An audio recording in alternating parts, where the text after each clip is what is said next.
Javën Europiane të imunizimit, shtëpia e shëndetit në Gostivari ka rumbullaksuar me një ngjarje ndërgjegjësuese në sheshin e qytetit, ku qytetarëve ju shpërndan materiale informuese dhe ju ofruan këshilla profesionale për vaksinimin e fëmijëve.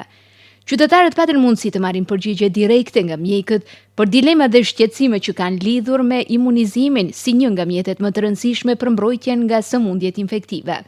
Krahas përgjigjeve që po i merrnin qytetarët nga personat e specializuar, u ndan edhe fletushka informative ku në mënyrë të dokumentuar argumentohen dobitë e vaksinimit dhe rreziku nga mos aplikimi i rregullt i vaksinave.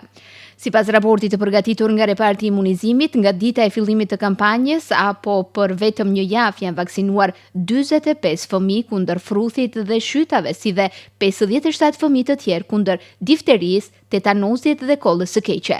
Gjatë periudhës në vijim, do të vijohet me fushatën derë më derë, do të vizitohen shkolla e kopshte apo familje konkrete ku do të ofrohen informacione mbi përfitimet e imunizimit, kjo me qëllim të rritjes së vetëdijes dhe mbrojtjes së shëndetit të fëmijëve.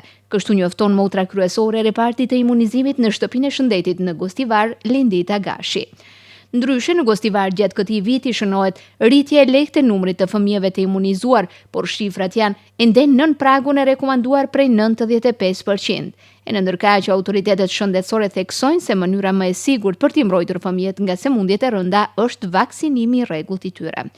Motra kryesore në repartin e imunizimit Lindita Gashi po ashtu thekson se vaksinimi është përgjegjësi kolektive dhe se vaksinat janë të sigurta dhe fëmijët duhet të mbrohen.